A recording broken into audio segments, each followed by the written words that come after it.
À partir de la puberté, l'homme commence à produire des gamètes, les spermatozoïdes.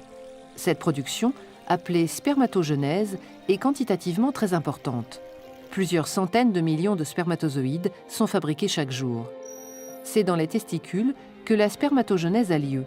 Ces organes sont constitués de tubes séminifères pelotonnés.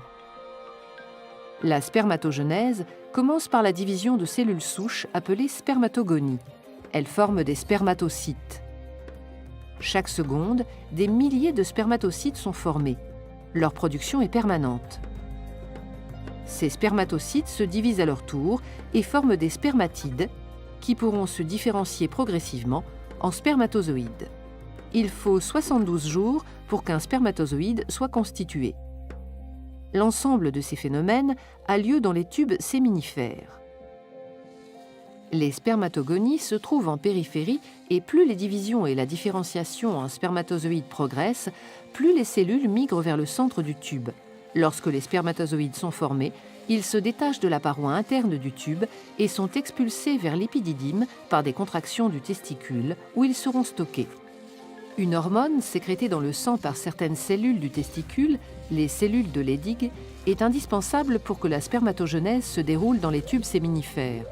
Cette hormone, appelée testostérone, est libérée dans le sang à concentration globalement constante. La sécrétion de testostérone par les cellules de Leydig est contrôlée par le cerveau, en particulier par le complexe hypothalamo-hypophysaire. Situé à la base du cerveau, il comporte l'hypothalamus et l'hypophyse. L'hypothalamus sécrète une hormone, la GnRH, qui stimule directement l'hypophyse. Cette petite glande sécrète alors dans le sang deux hormones appelées FSH et LH. La LH agit au niveau du testicule. Elle stimule la sécrétion de testostérone par les cellules de Leydig. La FSH agit aussi au niveau des testicules, mais directement sur certaines cellules des tubes séminifères.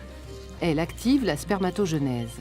LH et FSH sont donc indispensables à la fabrication des spermatozoïdes dans les tubes séminifères.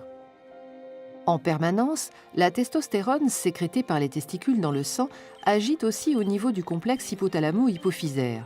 Plus la concentration sanguine en testostérone augmente, moins l'hypophyse sécrète de FSH et de LH. Au contraire, si la concentration en testostérone diminue, l'hypophyse sécrète une quantité accrue de LH et de FSH. Ce phénomène est qualifié de rétrocontrôle négatif exercé par le testicule sur le complexe hypothalamo-hypophysaire. Il permet une régulation permanente de la concentration des hormones dans le sang, établie grâce à un dialogue constant entre le cerveau et le testicule.